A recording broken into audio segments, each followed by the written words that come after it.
Welcome to Suman TV. ఒకప్పుడు ఉద్యోగం ఏదుంటే బావుంటుందంటే, ఎక్కువగా చెప్పేది బ్యాంక్ ఉద్యోగం అయితే స్థిరపడిపోవచ్చు, మంచి టైమింగ్సు, స్థిరమైన జీవితం ఉంటుంది అని. అవన్నీ ఇప్పటికి ఇంకా తగ్గలేదనే చెప్పాలి. బికాజ్ ఇప్పుడు మనకి నోటిఫికేషన్స్ పడ్డాయి. అందరికీ తెలుసు. ఐబీపీఎస్, ఆర్ఆర్‌బీ, ఎస్‌బీఐ ఉద్యోగాలకి నోటిఫికేషన్స్ పడ్డాయి. సో, ఉద్యోగాలు సంపాదించాలంటే ఏం చేయాలో అందరికీ తెలుసు. ఎగ్జామ్ రాయాలి. ఆ ఎగ్జామ్ క్రాక్ చేయడం ఎలాగా, ఏమిటి? మనతో పాటు శ్రీధర్స్ సీసీ వ్యవస్థాపకులు, ట్రైనర్ అండ్ చాలామందికి ఉజ్వల భవిష్యత్తు క్రియేట్ చేయడానికి తోడ్పడి హెల్ప్ చేసి ట్రైన్ చేసిన సుధీర్ గారు ఉన్నారు. Welcome sir. నమస్కారం అండి. నమస్కారం. సో, ఈ ఉద్యోగాలకి ఎందుకు అంత ప్రాధాన్యత ఉందన్నది ఫండమెంటల్ క్వెషన్. ఇప్పుడు ప్రైవేట్ సెక్టర్‌లో అందరూ సాఫ్ట్‌వేర్ అని కొత్త కొత్త రంగాలు వచ్చేస్తున్నాయి. పెద్ద పెద్ద సాలరీలు కనిపిస్తాయి. సో, బ్యాంకింగ్ సెక్టర్‌లో ఉండే ఆ చార్మ్ ఏంటండి? First point, every year notifications వస్తున్నాయండి. Organisation is large. హ్మ్. పెద్ద ఆర్గనైజేషన్ అన్నప్పుడు వేకెన్సీస్ బాగున్నాయి. మనకి ప్రతి సిటీలో ఇనవే మండల్ లెవెల్లో ఉన్నాయి, కొన్ని గ్రామాల్లో కూడా మనకి బ్యాంక్ యూనిట్స్ ఉన్నాయి. సో ఆర్గనైజేషన్ ఎప్పుడైతే పెద్దగా ఉందో రిటైర్ అయ్యే వాళ్ళు కూడా ఎవ్రీ ఇయర్ అలానే రిటైర్ అవుతున్నారు. ప్లస్ కొత్త రక్తం కూడా కావాలి వాళ్ళకి. అవును. కాబట్టి ప్రతి సంవత్సరము నోటిఫికేషన్స్ వస్తున్నాయి. హ్మ్. At the same time number of vacancies కూడా చాలా ఎక్కువ ఉంటాయి. హ్మ్. అంటే 5 డిజిటెడ్ నెంబర్ ఉంటుందండి. 10,000 పిఓ పోస్టులు అయితే, ఆఫీసర్ పోస్టులు అయితే 5,000 పోస్టులు, 6,000 పోస్టులు అన్ని పడుతున్నాయండి? ఎవ్రీ ఇయర్ ఇది పడుతున్నాయి. కంట్రీ వైడ్ ఉంటుందా మామూలుగా? PO is country wide. Specialist officer, probationary officer ఇవైతేనేమో ఆల్ ఇండియా లెవెల్ ఉంటుందండి. క్లర్క్ అయితేనేమో నోటిఫికేషన్ ఒకేసారి రిలీజ్ అవుతుంది ఇండియా వైడ్గా, బట్ దానిలో ఉండే వేకెన్సీస్ మాత్రం స్టేట్కి రిస్ట్రిక్టెడ్గా ఉంటాయి. సో మనం క్యాండిడేట్ అప్లై చేసుకునేటప్పుడు ఒక క్లర్క్ అనుకోండి, ఏ స్టేట్కి అప్లై చేయాలో అది చూసుకొని చేసుకోవాలి మనం. బట్ ఎవ్రీ ఇయర్ పడుతున్నాయి, ఎక్కువ నెంబర్ ఆఫ్ వేకెన్సీస్ ఉంటున్నాయి. పబ్లిక్ సెక్టర్ యూనిట్, జీతాలు కూడా మంచిగా వస్తాయి, బెనిఫిట్స్ కూడా బాగున్నాయి. Every second Saturday and fourth Saturday holidays ఉన్నాయి. Every Sunday by default holiday, and they are fighting for every Saturday holiday. కాబట్టి ఇంక అంతకంటే ఏం కావాలి? యా, అంతే ఇవాల్టి రోజుల్లో. ఎప్పుడు పిఆర్సీ వచ్చినా కానీ వాళ్ళకి కూడా జీతాలు పెరుగుతాయి. రైట్. సో వాళ్ళకి పర్సనల్గా లోన్స్ కావాలి అని అన్నా, వాళ్ళకి హోమ్ లోన్స్ కావాలి అని అన్నా, పర్సనల్ లోన్స్ కావాలి అని అన్నా, వాళ్ళకి డైరెక్ట్ యాక్సెస్ ఉంటుంది. వాళ్ళకి డైరెక్ట్ యాక్సెస్ ఉంటుంది. మనకిచ్చే రేట్ ఆఫ్ ఇంట్రెస్ట్ వేరు, వాళ్ళకిచ్చే ఎంప్లాయీగా వాళ్ళకిచ్చే రేట్ ఆఫ్ ఇంట్రెస్ట్ వేరే ఉంటుంది. అండ్ బ్యాంక్ ఉద్యోగం అంటే పెళ్లి సంబంధాలు కూడా తొందరగా వస్తాయని విన్నాం. ఆబ్వియస్గా. సో బెనిఫిట్స్ బాగుంటాయండి. బేసిక్గా ఇన్సూరెన్స్ కానివ్వండి, ఇంట్లో మెయిడ్ పెట్టుకుంటే మెయిడ్ శాలరీ ఇస్తారు. నిజమా? మన ఇంటికి న్యూస్ పేపర్ వస్తే న్యూస్ పేపర్ ఇస్తారు, bill, mobile bill, internet bill. So banking ఉద్యోగంలో పబ్లిక్ సెక్టర్ బ్యాంక్లో పనిచేస్తే వచ్చే బెనిఫిట్స్ ఇవి ఇంకా ఉన్నాయండి. అసలు ఆశ్చర్యపోతాము. ఆఫీస్కి వెళ్ళటానికి అంటే స్కేల్ని బట్టి 2 వీలర్కి ఇవ్వాలా, 4 వీలర్కి ఇవ్వాలి అనేది ఆర్గనైజేషన్ డిసైడ్ చేస్తుంది. 2 వీలర్కి అయితే మంత్లీ 80 లీటర్స్ పెట్రోల్ కాస్ట్ ఇస్తారు. 4 వీలర్ అయితే 150 లీటర్స్ సమ్వేర్, దానికి పెట్రోల్ డబ్బులు ఇచ్చేస్తారు. ఎవ్రీ 4 ఇయర్స్కి మన ఇంట్లో ఫర్నిచర్ అప్గ్రేడ్ చేసుకోవటానికి కంపెనీ డబ్బులు ఇస్తుంది. ఇప్పుడే నేను బ్యాంక్ ఎగ్జామ్ రాయడానికి ఎలిజిబుల్ కాదేమో కానీ అంత అంత ఎంటైసింగ్గా ఉంది చూస్తుంటే అసలు ఎంత. కానీ నంబర్ ఆఫ్ పోస్టులు పడుతున్నాయి, ఇన్ని పడుతున్నాయని చెప్పారు కాబట్టి మీరు, దీనికి కాంపిటీషన్ ఎలా ఉంటుంది? కాంపిటీషన్ కూడా అలానే ఉందండి, చాలా ఎక్కువగా ఉంటుంది. ఇప్పుడు పబ్లిక్ సెక్టర్లోకి వచ్చిన student I can say 60-70% aspirants చాలా కీన్గా ఉంటారు. ఒక అటెంప్ట్లో రాకపోతే ఇంకొక 1 ఇయర్ టైం తీసుకొని, 2 ఇయర్స్ టైం తీసుకొని, 3 ఇయర్స్ టైం తీసుకునే పిల్లలు కూడా, ఫోకస్డ్ పిల్లలు ఉన్నారండి. కాంపిటీషన్ కూడా అలానే ఉంటుంది. ఎప్పుడో అప్పుడు ట్రాక్ చేస్తారు వాళ్ళు. గ్యారంటీగా వచ్చేస్తాయి వేకెన్సీస్ అనేది. ఇది నాట్ జస్ట్ 1 నోటిఫికేషన్ అండి. ఇప్పుడు ఐబీపీఎస్లోనే మనకి 5 నోటిఫికేషన్లు వస్తాయి. ఐబీపీఎస్ క్లర్క్ ఉంటుంది, పీఓ ఉంటుంది, ఎస్ఓ ఉంటుంది. ఐబీపీఎస్ ఆర్ఆర్బీ క్లర్క్ ఉంటుంది, RRB PO. State bank of India clerk ఉంటుంది, పీఓ ఉంటుంది. ఇవి కాకుండా డీసీసీబీస్ ఉన్నాయి, మన డిస్ట్రిక్ట్ కోఆపరేటివ్, ఆ నోటిఫికేషన్స్ వస్తాయి. యాప్కాబ్ది వస్తుంది, రిజర్వ్ బ్యాంక్ ఆఫ్ ఇండియా దాని నోటిఫికేషన్స్ వస్తాయి. సో ఎక్కువ నంబర్ ఆఫ్ నోటిఫికేషన్స్ వస్తాయి. ప్రతి నోటిఫికేషన్లో కూడా 4 డిజిటెడ్ నెంబర్, 5 డిజిటెడ్ నెంబర్లో మనకి వేకెన్సీలు ఉంటాయి. I can say in a year మనకి బ్యాంకింగ్ సెక్టర్ నుంచి 25,000 వేకెన్సీస్ వస్తాయండి, all put together. So opportunities బాగున్నాయి. ఒక దానిలో కాకపోయినా, ఇప్పుడు లెట్సే ఆగస్ట్లో ఒక ఎగ్జామ్ ఉంది, అందులో డిస్క్వాలిఫై అవ్వలేదు అని అనుకున్నాం, ఎక్కడ పోయింది అనేది అనలైజ్ చేసుకొని నెక్స్ట్ ఎగ్జామ్ మేబీ సెప్టెంబర్లో ఉంటుంది, దానికి రెడీ అయిపోతారు. All are different. So 8 months ఇయర్లో వాళ్ళు ఎగ్జామ్స్ తోటే బిజీగా ఉంటారు. Prelims, mains, interview, prelims, mains, ఇట్లా. వీటిలో కూడా ప్రిలిమ్స్, మెయిన్స్, ఇంటర్వ్యూ 3 ఉంటాయి. అన్నిట్లో కాదండి, prelims, mains by default common, క్లర్క్కైనా ఆఫీసర్కైనా. ఆఫీసర్ పోస్ట్కి అయితే ఇంటర్వ్యూ కూడా ఇంటర్వ్యూ కూడా ఉంటుంది. ఆఫీసర్కి అండ్ ఇంటర్వ్యూ. మీ ఇన్స్టిట్యూట్లో ట్రైనింగ్ తీసుకుని రాసిన వాళ్ళకి మంచి రిజల్ట్స్ వచ్చాయి పాస్ట్లో. Yeah so what is the secret అండి? సి సబ్జెక్ట్ నేర్పించడం ఎవరైనా ఒకటేనండి. మనకు వందల్లో కోచింగ్ సెంటర్స్ ఉన్నాయి ఆఫ్లైన్. సోషల్ మీడియాలో కూడా ప్లాట్ఫామ్స్ చాలా ఉన్నాయి. సబ్జెక్ట్ ఎవరు చెప్పినా మోర్ ఆర్ ద లెస్ ఒకటే ఉంటుంది. ఏదన్నా ఒక డిఫరెన్స్ చూపించగలిగితే పెడగాజీలో ఒక 10%, 15% డిఫరెన్స్ చూపిస్తాం. సో ఇది ఎట్లా ఉంటుందనంటే క్రికెట్ నేర్చుకోవటం కామన్గా ఎవరైనా నేర్పిస్తారు. కానీ ఈ అపోనెంట్ తోటి మనం గేమ్ ఆడేటప్పుడు అపోనెంట్ని బట్టి మన స్ట్రాటజీ ఉంటుంది. So we are experts in that strategy. అందుకని ఎంతమందిని సెటిల్ చేశారు? 2019 నుంచి మొదలు పెడితే ఇప్పటికీ 23,000 మందికి ఉద్యోగాలు వచ్చినాయండి. అబ్బాబాబాబా. 2025 నోటిఫికేషన్స్లోనే 3,600 మందికి ఇప్పటి వరకు వచ్చినాయి. And we are sure it will touch 5,000. అది excellent. So 2 days back IBPS clerk వచ్చిందండి. ఓన్లీ శ్రీధర్ సిసి స్టూడెంట్స్కే 1,257 మందికి ఉద్యోగాలు వచ్చినాయి. ఇది నోటిఫికేషన్ రిలీజ్ అయినప్పుడు ఆల్ ఇండియా లెవెల్లో క్లర్క్ కాబట్టి all states put together 10,000 odd నెంబర్కి నోటిఫికేషన్ వచ్చింది. బట్ ఫిల్ చేసే టైంకి 13,000 మందిని ఫిల్ చేశారండి. 13 సుమారుగా నెంబర్ చెప్తున్నాను. సో ఈ 13,000 మందిలో మా పిల్లలు 1,257 మంది ఉన్నారు. ఇది స్టేట్ వైడ్ కాబట్టి ఏపీ, తెలంగాణ, కర్ణాటక ఈ 3 స్టేట్లకి ఉన్న అలాట్ అయిన వేకెన్సీస్ 2,000. ఈ 2,000లో మా పిల్లలే 1,257 మంది ఉన్నారు. అబ్బాబాబా. Which is 62.5%. Which is excellent result. Yeah how do you feel? అంటే ఈ నెంబర్ చూసిన తర్వాత భయం వేసిందండి. 2019లో ఒకసారి ఐబీపీఎస్ క్లర్క్లో 1,022 వచ్చిందండి. That was our highest. ఇప్పుడు ఆ రికార్డ్ని బీట్ చేయడానికి మాకు 7 years పట్టింది. ఇప్పుడు ఈ 1,257ని ఎప్పటికీ మళ్ళీ మేము బీట్ చేయాలి అనేది, so it is not a easy task, but definitely not a impossible task. Time పడుతుంది, బట్ మేము కూడా చాలా ఎక్కువ కష్టపడాలి, ఈ నెంబర్ని బీట్ చేయాలి. చాలా బాగుందండి. దీనికి ఆబ్వియస్లీ అందరికీ తెలుసు graduation is basic qualification. Graduation ఏ స్ట్రీమ్ ఆఫ్ గ్రాడ్యుయేషన్లో అయినా వాళ్ళు రాణిస్తారా? Exam preparation is a completely different ball game అంటారా? ఈ మార్కులకి మనకి 10th ఇంటర్మీడియట్ గ్రాడ్యుయేషన్లో వచ్చిన మార్క్స్కి దీనికి సంబంధం లేదండి. Whether you are a Telugu medium student or English medium student doesn't matter. ఎందుకు మనకి వచ్చే క్వశ్చనేర్ కంప్లీట్గా కంటెంట్ అలాంటిదంట. కంటెంట్ అలాంటిదండి. ఇది స్పీడ్ టెస్ట్. ఇప్పుడు జనరల్గా మనకి రూరల్ బ్యాక్గ్రౌండ్ స్టూడెంట్స్కి ప్రాబ్లం ఏంటి అని అంటే ఇంగ్లీష్ అంటే భయం వాళ్ళకి. సో క్వశ్చన్ చదవడంలో ప్రాబ్లం. యాజ్ ఎ టీచర్గా మేము అబ్జర్వ్ చేసింది English is common problem, not only for rural background students. English medium కాన్వెంట్లో చదివిన పిల్లలకు కూడా ఇంగ్లీషే ప్రాబ్లం. ఎందుకంటే అది అకాడమిక్ ఇంగ్లీష్, ఇది competitive English. Both are completely different. So maths, non maths ఇది ఒక భయం ఉంటుంది నాన్ మ్యాథ్స్ స్టూడెంట్స్కి. బీఏ చేశారు, లేదా బీకామ్ చేశారు, లేకపోతే బీఫార్మసీ చేశారు. మేము 10th క్లాస్లో తర్వాత మళ్ళీ మేము మ్యాథ్స్ ఎప్పుడు చేయలేదు, మళ్ళీ ఇప్పుడు మేము చేయగలమా అంటారు. బీకామ్ స్టూడెంట్స్కి ఉద్యోగాలు వచ్చినాయి రికార్డు, బీఏ స్టూడెంట్స్కి వచ్చినాయి ఉన్నాయి. సో నాన్ మ్యాథ్స్ బ్యాక్గ్రౌండ్ వాళ్ళు కూడా ఈజీగా చేయగలరు. So it is that me past అనేది మనకు సంబంధం లేదు.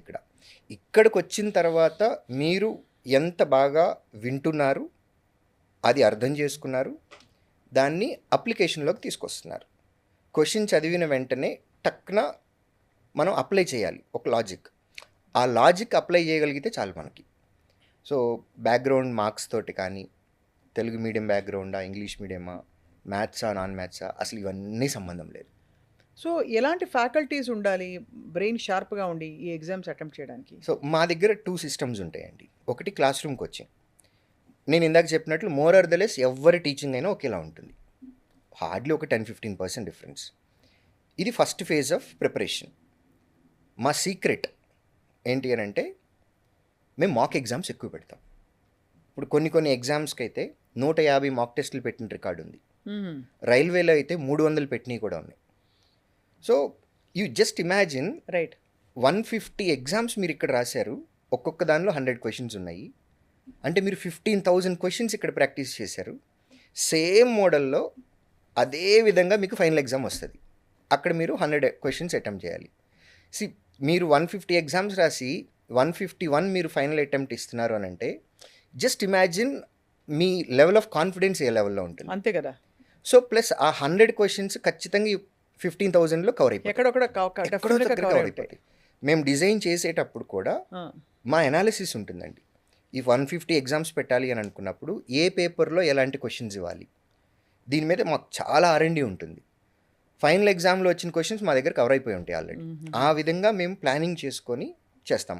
ఈ మాక్ ఎగ్జామ్స్ పెట్టడం ఒకటి మేజర్ ఇంపాక్ట్ ఉంటుంది. ప్లస్ దీనికి మేము పేపర్ ఎక్స్ప్లెనేషన్ ఇస్తాం. ఈ పేపర్ ఎక్స్ప్లెనేషన్ ఇచ్చేవాళ్ళు ఎక్స్పర్ట్. ఇక్కడ ఉంది సక్సెస్ అంతా. క్వశ్చన్ చదివిన వెంటనే అది మీరు ఎట్లా అప్లై చేయాలి. ప్లస్ మీరు ఐబీపీఎస్ క్లర్క్ ఎగ్జామ్కి వెళ్తున్నారు. ప్రిలిమ్స్లో అయితే ఒక స్ట్రాటజీ ఫాలో అవ్వాలి, మెయిన్స్కి అయితే ఇంకో స్ట్రాటజీకి వెళ్ళాలి. అలా ఎగ్జామ్కి అటెంప్ట్ చేసే విధానం కూడా చెప్తాం. It's a very big story.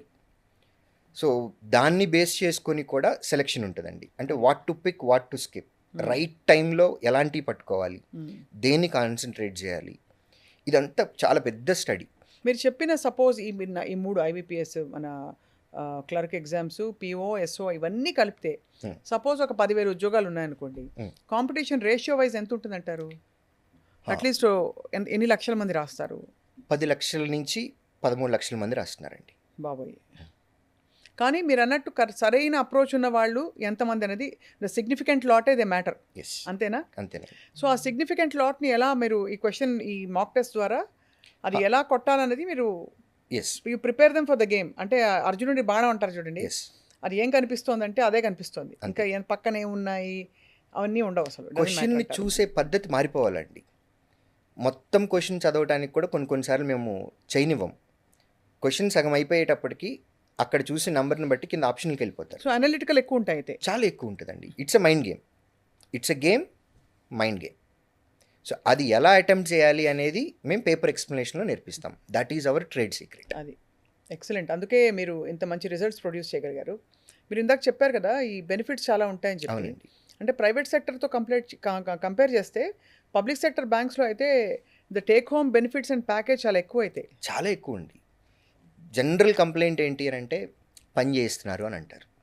అంటే ప్రీవియస్ ఎంప్లాయీస్ ఎవరైతే ఉంటారో ప్రెషర్ ఎక్కువ ఉంది, పని ఎక్కువ ఉంది. పని లేకుండా జీతం ఎవరిస్తారండి? అవును. ప్రైవేట్ సెక్టర్లో ఇంకా ఎక్కువ ఉంటుంది ప్రెషర్. మనకి టార్గెట్స్ ఉంటాయి, చాలా ప్రెషర్ ఉంటుంది. పని చేయకపోతే తీసేస్తారు. బ్యాంకులు అలా కాదు. పని చేయకపోయినా కానీ బతిమిలాడి ఉజ్జగించో ఏదో ఒకటి చెప్పి పని చేయొచ్చు, కానీ పని అయితే చేయాలి. పని చేసినంత వరకు మనకి ఆఫీసర్గా జాయిన్ అయిన పర్సన్కి చైర్మన్ వరకు వెళ్ళటానికి యాక్సెస్ ఉందండి. ఇప్పుడు ప్రజెంట్ ఎస్బీఐ చైర్మన్గా ఎవరున్నారో, పాస్ట్లో చేసిన చైర్మన్లు ఎవరైతే ఉన్నారో వాళ్ళు జాయిన్ అయినప్పుడు పిఓగానే జాయిన్ అయ్యారు. సో అక్కడ నుంచి అంత ఎదుగుదల, అంత ఎదగటానికి మనకి హైరార్కీలో అంత ఛాన్సెస్ ఉన్నాయి. అండ్ అది ఇంకా అసలు అద్భుతమైన లైఫ్. జీతానికి జీతం, జీవితానికి జీవితం. అండ్ మీరు అన్నట్టు హాలిడేస్ అన్నీ కలుపుకుంటే ఇప్పటికీ మంత్కి 6 వీక్ హాలిడేస్ వస్తున్నాయండి. They are fighting for every Saturdays a holiday. Soon అది కూడా అయిపోతుందని అనుకుంటున్నాం. So like every corporate employee Monday to Friday working ఉంటుంది, సాటర్డే సండేస్ వాళ్ళకి హాలిడేస్ ఉంటాయి. సో ఇప్పుడు మనకి ఆటోమేషన్ ఇవి బాగా పెరిగిపోయాయి బ్యాంక్స్లో కూడా. అవునండి. మనకి సిస్టమ్స్ వచ్చేసాయి, ఇప్పుడు ఏఐ అని కూడా అంటున్నారు. So it's still surprising how ఈ పోస్ట్ల డిమాండ్ ఏమి తగ్గలేదని. నేను మీకు అర్థమయ్యేలాగా ఒక చిన్న ఎగ్జాంపుల్, లైవ్ ఎగ్జాంపులే చెప్తానండి. Early 1990s state bank of ఇండియాలో కంప్యూటర్స్ ఇంట్రడ్యూస్ చేశారు. అప్పటి వరకు మనకు గుర్తుంది, పుస్తకాలు రాసుకుంటే వెళ్ళేవాళ్ళం. సో ఎప్పుడైతే కంప్యూటర్స్ ఇంట్రడ్యూస్ చేశారో అప్పుడంతా ఒక స్తబ్దుగా అయిపోయి మార్కెట్, ఎంప్లాయీస్ అందరిలో భయం వచ్చి కొత్త రిక్రూట్మెంట్స్ రావేమో, ఉన్న ఉద్యోగాలు పోతాయేమో, ఇదంతా భయపడ్డారు. రైట్. ఆఫ్టర్ 35 years ఇప్పుడు మనం స్టేట్ బ్యాంక్ ఆఫ్ ఇండియాకి వెళ్ళి కంప్యూటర్లు అన్నీ తీసేస్తాము అని అంటే పరిస్థితి ఏంటి? వణికిపోతారండి. ఎందుకంటే టెక్నాలజీ మనకి ఎప్పటికప్పుడు వస్తుంది. ఆ టెక్నాలజీని యూజ్ చేసుకొని ఈజ్ ఆఫ్ డూయింగ్ బిజినెస్, కస్టమర్కి మనం ఎలా సర్వీసెస్ ఇవ్వాలో అవి బెటర్ చేయడానికి మనం టెక్నాలజీని వాడుతున్నామేమో, కానీ ఎంప్లాయీని రీప్లేస్ చేయడానికి టెక్నాలజీ కాదు. సో ఒకప్పుడు భయపడిన ఎంప్లాయీసే ఇప్పుడు కంప్యూటర్ని మీ నుంచి దూరం చేస్తాము అని అంటే కంగారు పడిపోయి చెమటలు పట్టేస్తాయి, మేము పని ఎలా చేయాలి అనేది. So technology plays key role in any organisation. Be it banking sector or private sector or any other sector. అది మనకు ఉన్నది దేనికి అని అంటే కస్టమర్కి బెటర్ సర్వీసెస్ ఇవ్వడానికి. సో ఇప్పుడు ఏ వచ్చినా కానీ అంతే, అంతే. ఇంకా టైం తగ్గిపోతుంది తప్ప, అంటే మన సర్వీసెస్ వచ్చే టైం తగ్గిపోతుంది, బెటర్ సర్వీసెస్ వస్తాయి. అంతే. Technology can never replace a human. Definitely. I think that's very reassuring మీరు చెప్తుంటే. సో ఈ బ్యాంకింగ్ ఎగ్జామ్స్కి ప్రిపేర్ అవ్వడానికి మనకి ఎంత కాలం పడుతుంది సుధీర్ గారు? మేము కోర్స్ కంప్లీట్ చేయడానికి 3.5 to 4 months టైం పడుతుందండి కోర్స్ కంప్లీట్ అవ్వడానికి. అండ్ అది ఎప్పుడైనా ఎన్రోల్ అవ్వచ్చా, లేకపోతే ఎప్పుడైనా ఎన్రోల్ అంటే ఇప్పుడు మేలో సడన్గా బుద్ధి పుట్టింది, ఎవరో మేలో ఎన్రోల్ అవుతారు, ఫిబ్రవరిలో మార్చ్లో బుద్ధి పుట్టింది, అలా జాయిన్ అయిపోవచ్చు? అంతేనండి. వాళ్ళు ఎక్కడ జాయిన్ అవుతే అక్కడ నుంచి వాళ్ళకి ఇండివిజువలైజ్డ్ ఇది ఉంటుందా, లేక బ్యాచ్ ఉంటుందండి మాకు. Closest batch. Yes, 3.5 to 4 months course complete అవుతుంది. బట్ కోర్స్ అనేది వాళ్ళకి 30% మాత్రమే ఉపయోగం, అంటే వాళ్ళ సెలక్షన్కి రావడానికి. 70% ఏదైతే ఉందో వాళ్ళ ప్రాక్టీస్, మాక్ టెస్ట్లు రెగ్యులర్గా రాయాలి, ఎవ్రీ డే రాయాలి. ఎలా రాయాలి అని అంటే, suppose if we both are competitors, if you are writing 1 mock test every day, I'll write 2 exams. అలా అంత పోటీగా రాయాలి. అంత పోటీగా రాయాలి, then only I can cross your marks. అంతే. ఆ డెడికేషన్ ఉన్న వాళ్ళకి తిరుగులేదు. లేదు. సో మాక్ ఎగ్జామ్స్ ఎక్కువ రాయాలండి, వాటి ఎక్స్ప్లెనేషన్స్ ఎక్కువ వింటూ ఎవ్రీ డే మనల్ని మనం ఇంప్రూవ్ చేసుకోవాలి. ఇప్పుడు ఇది ఫుల్ డే కోచింగ్ ఉంటుందండి, లేకపోతే ఎవరైనా వేరే చిన్నపాటి ఉద్యోగాల్లో చేస్తూ సివిల్స్ చదివే వాళ్ళని కూడా అడుగుతుంటాను ఇప్పుడు నేను, ఏదో చిన్నపాటి ఉద్యోగం పొద్దు నుంచి సాయంత్రం దాకా చేసుకుని సాయంత్రం 4 గంటలు ప్రిపేర్ అవుతాను అని సరిపోతుందా, లేదు ఇది అసలు యజ్ఞంలా చేయాలంటారా? Here every child is special. వాళ్ళ ఐక్యూ లెవెల్స్ వేరే ఉంటాయి. వాళ్ళకి మన దగ్గర ఉన్న డిఫరెంట్ సబ్జెక్ట్స్లో ఒక్కొక్కళ్ళకి ఒక్కొక్క సబ్జెక్ట్ మీద గ్రిప్ ఉంటుంది. సో ప్రతి పర్సన్కి డిఫరెంట్గా ఉంటుందండి. ఇది కాంపిటేటివ్ వరల్డ్ అని అనుకున్నప్పుడు మీరు బాగా పెర్ఫామ్ చేశారనేది క్వశ్చన్ కాదు ఇక్కడ. మిగిలిన వాళ్ళతోటి కంపేర్ చేసినప్పుడు వాళ్ళకంటే మీరు బెటర్గా పెర్ఫామ్ చేయాలి. అది ఎలా తెలుస్తుంది? మీ క్లాస్లో ఉన్న వాళ్ళేనా మీకు బెంచ్ మార్క్? ఇక్కడ మన ఎగ్జామ్స్ శ్రీధర్ సిసిలో పెట్టే ఎగ్జామ్స్ ఆల్ బ్రాంచెస్ ఏపీ తెలంగాణలో ఉన్నటువంటి వాటిల్లో అందరూ ఒకే ఎగ్జామ్ రాస్తారు, వాళ్ళ ర్యాంకింగ్ తెలిసిపోతూ ఉంటుంది. అది కాబట్టి అక్కడ మెజర్ చేసుకుంటూ ఇంప్రూవ్ అవ్వాలి. నేనేం చెప్తున్నానంటే ఇక్కడ నా point, see there are other people who have dedicated their entire day for this preparation. ఇప్పుడు అలాంటి వాళ్ళు ప్రిపేర్ అవుతూ ఉన్నప్పుడు వాళ్ళతో కలిపి మనం ఒక కామన్ ఎగ్జామ్ రాస్తున్నాము, వాళ్ళని దాటి ముందుకు వెళ్ళాలి అని అంటే వాళ్ళకన్నా ఎక్కువ ప్రిపరేషన్ చేయాలి. ఇంట్లో పరిస్థితులు బాగాలేదు, మన లైవ్లీహుడ్కి మనం ఏదన్నా పార్ట్ టైం చేసుకోవాలి, okay do it, but time పెట్టుకోవాలి. అది సెకండరీనే అవ్వాలి, ప్రిపరేషన్ ప్రైమరీ అవ్వాలి. సో మనం పక్కన వాళ్ళని దాటి ముందుకు వెళ్ళాలి అని అంటే వాళ్ళు ఎంత టైం స్పెండ్ చేస్తున్నారో దానికంటే ప్రొడక్టివ్ టైం అది మనం ఇవ్వగలగాలి. అది మోర్ ఇంపార్టెంట్. అవేర్నెస్ ఉండాలి వాళ్ళకి, స్టూడెంట్స్కి వాళ్ళకి. సో టిపికలీ అమ్మాయిలు రాణిస్తారండి, అబ్బాయిలు ఇందులో? అయ్యో, మాకున్న దానిలో I can say more than 50% girl child's. Having the right coaching institute is very very important ఇలాంటి వాటికి. లేకపోతే తప్పిపోతారు, ఎలా మొదలు పెట్టాలి ప్రిపరేషన్ తెలియదు, రెండోది వాళ్ళ అప్లికేషన్స్ ఫిలప్ చేయడం మొదలుకొని అంతా మీరే గైడ్ చేస్తూ ఉండొచ్చు, అంతేనా? ఇప్పుడు ఒక కోర్సులో జాయిన్ అయ్యాక వరుస పెట్టి నోటిఫికేషన్ వస్తే వాళ్ళు ట్రాక్ చేస్తుంటారు, మీరు చెప్తారా స్టూడెంట్స్? అవునండి, మేము ఎవ్రీ నోటిఫికేషన్ వచ్చినప్పుడు వెబ్సైట్ అప్డేట్ చేస్తాము, మా నోటీస్ బోర్డులో డిస్ప్లే చేస్తాము, ప్రతి క్లాస్ రూమ్లో అనౌన్స్మెంట్స్ కూడా ఇస్తాము. మీ దగ్గర సాధించిన వాళ్ళకి గిఫ్ట్లు ఇస్తారేమన్నా? మేము ఎవ్రీ ఇయర్ సక్సెస్ మీట్ పెడతామండి. ఓహో. సో విత్ పేరెంట్స్ని రమ్మని చెప్తాము. అంటే వీ ఫెల్ట్ ఒక సన్గా, ఒక డాటర్గా పేరెంట్స్కి ఇప్పటివరకు ఏమి ఇచ్చాము? ఏమీ లేదు, వాళ్ళు కష్టపడి చెమట ఓడిచి పాపం ఉద్యోగాలు చేసి మనం చదివించినందుకు మనం వాళ్ళకి ఏమీ ఇవ్వలేదు ఇప్పటి వరకు.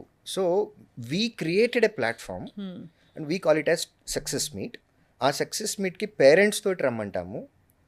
వీళ్ళు సాధించిన ఉద్యోగానికి గుర్తుగా పేరెంట్ని ఫెలిసిటేట్ చేసి వాళ్ళకి మొమెంటో ఇస్తాం.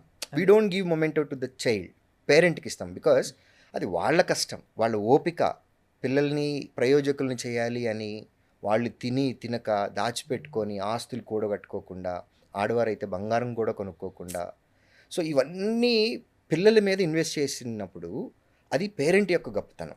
కాబట్టి మేము సక్సెస్ మీట్లో పేరెంట్స్ తోటే రమ్మంటాము, మెమెంటో పేరెంట్కే ఇస్తాము, ఫెలిసిటేషన్ కూడా పేరెంట్కే చేస్తాము. ఎక్సలెంట్ అండి. టెల్ us 1 or 2 స్టోరీస్, మీరు లైఫ్ ఎట్లా మారిపోయిందని, అంటే వాళ్ళ పరిస్థితుల నుంచి from where they are going to go ఇప్పుడు సెలెక్షన్ అయ్యి. సక్సెస్ మీట్లో కొన్ని పిల్లలు వాళ్ళు చెప్తున్న బాధలు, before getting job and after getting job చూస్తే ఏడుపు వచ్చేస్తుందండి. So next time I will invite you, please try to spend some తప్పకుండా టైం. వస్తాను. ఎస్. ఎలా ఎలా ఎలా ఉంటాయంటే వాళ్ళకి బ్యాక్గ్రౌండ్కి చాలా పెద్ద జంప్. అవునండి. అంటే కొన్ని కొన్ని చాలామంది నేను చూశానండి. పేరెంట్స్ చాలా సాధారణ ఉద్యోగాలు చేసుకుంటూనో, ఇన్ఫ్యాక్ట్ డైలీ వేజ్ లేబర్స్ వాళ్ళ పిల్లలు కూడా ఇంజినీర్లు పెద్ద పెద్ద కోర్సెస్ చేసి సెటిల్ అవ్వడం చూస్తే గుండె ఇలా ఇదైపోతుంది. సో కోర్స్ ఇది ఇంకా బ్యాంకింగ్ ఉద్యోగం, బ్యాంక్ సెక్టర్ అంటే లైఫ్ సెటిల్డ్ అని అనుకోవచ్చు. అవునండి. Yeah. So finally Sudheer garu, what would you like to tell our students ఇవాళ? చాలామందికి క్వశ్చన్స్ తోటి దే ఆర్ ట్రయింగ్ టు మిమ్మల్ని కాంటాక్ట్ అవ్వాలని ట్రై చేస్తారు ఇవాళ ఇంటర్వ్యూ తర్వాత. కొత్త స్టూడెంట్స్కి మీరు చెప్పే సలహా ఏమిటి, సూచన ఏమిటి? జనరల్ టెండెన్సీలో ప్రభుత్వ ఉద్యోగాలు రావట్లేదు అనేది కామన్ మెన్లో ఉన్నటువంటి ఒక అపోహ. అవును. Public sector, state government and central government అన్నీ కలిపితే సంవత్సరానికి 5 లక్షలు ఉద్యోగాలు వస్తున్నాయి. బాబా 5 లక్షలు.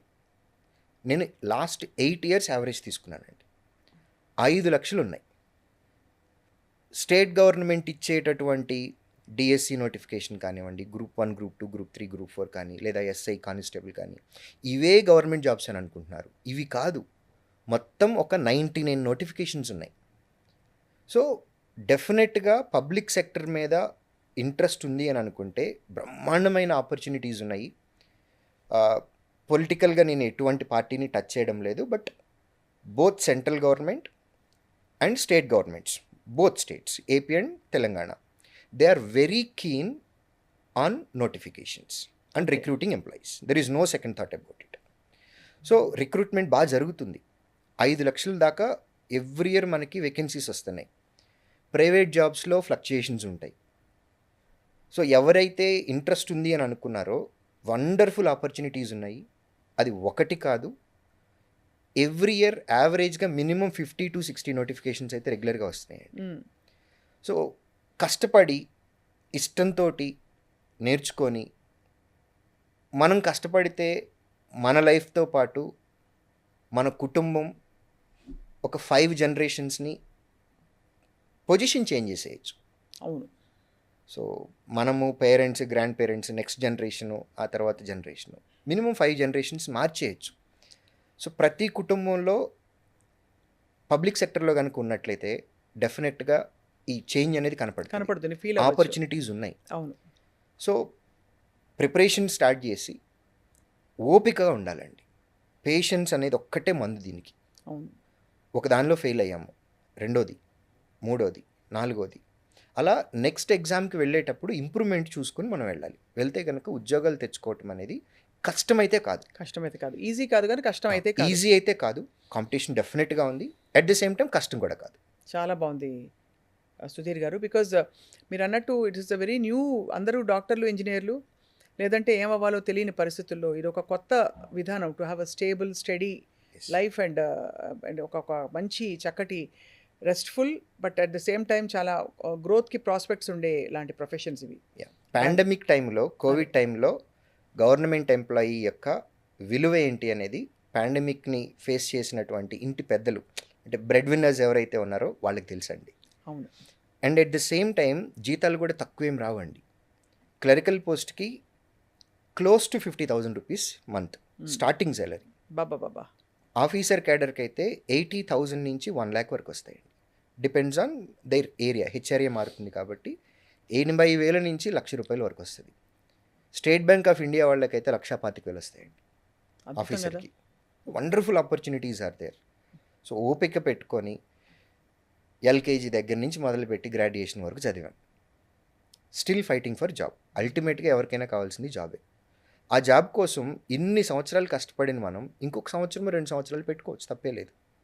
చేసుకుంటే లైఫ్ రిటైర్మెంట్ అయ్యేంత వరకు బ్యూటిఫుల్ లైఫ్ అయిపోతుంది. చాలా గోల్డెన్ మెసేజ్ ఇచ్చారు సుధీర్ గారు మీరు. బికాస్ ఇదే యాటిట్యూడ్తో అందరూ ముందుకొచ్చి ప్రిపేర్ అవ్వాలి. అండ్ మీ దగ్గర చాలా సెంటర్స్ ఉన్నాయి ఏపీ తెలంగాణలో. 6 అండి, 15? లేదండి, 13 బ్రాంచెస్ ఉన్నాయి. 13 బ్రాంచెస్ ఉన్నాయి మీకు. సో 13 బ్రాంచెస్లో అన్ని ఆఫ్లైన్ క్లాసెసే, బట్ ఆన్లైన్ కూడా సదుపాయం ఉంటుంది. ఆన్లైన్ కూడా ఉందండి. ఉంది. ఆన్లైన్ కూడా. సో స్టూడెంట్స్ ఇంకా ఆలస్యం చేయకుండా డిగ్రీ పూర్తి చేసిన వాళ్ళందరూ శ్రీధర్స్ సిసిఎస్ అప్రోచ్ అయ్యి ఎన్రోల్ అయ్యి అసలు ఏం ఎగ్జామ్స్ ఉన్నాయి, ఎలా అప్రోచ్ అవ్వాలి మన ఉద్యోగాన్ని, కాంపిటేటివ్ ఎగ్జామ్స్ని అని కంప్లీట్ గైడెన్స్ తీసుకోవచ్చు మీ దగ్గరకు వచ్చి. అండ్ హోప్ఫుల్లీ సక్సెస్ఫుల్గా మీ హార్డ్ వర్క్ని బట్టి వాళ్ళు సెటిల్ అయిపోవచ్చు లైఫ్లో. You doing some great work sir, నిజంగా అసలు. థ్యాంక్ యూ అంటే ఇంతమందిని సెటిల్ చేయడం అంటే అసలు it's a thankless job frankly. అంటే మీరు డబ్బులు సంపాదించినా కూడా frankly that's one part of it. Self But the kind of satisfaction. effort that goes into this is very priceless. Because you are ఎక్కడికి making. వెళ్ళినా గుర్తుపడతారు, అవును, ఆ ఎఫెక్షన్ తోటి దగ్గరికి వచ్చి మాట్లాడతారు. అది. సో యా, చాలా మంది లైఫ్లో మనం చేంజెస్ తీసుకురాగలిగాము అనే సెల్ఫ్ సాటిస్ఫాక్షన్ చాలా ఎక్కువ చాలా ఉంటుంది, apart from money making. Thank you so much sir for valuable interaction and చాలా మందికి మంచి మెసేజ్ ఇచ్చారు ఇవాళ. సో వి లుక్ ఫార్వర్డ్, మళ్ళీ మనం ఈ విషయాలు మాట్లాడుతూ రీఇన్ఫోర్స్ చేస్తూ ఉండాలని చెప్పి. Thank you. నమస్తే అండి. నమస్కారం.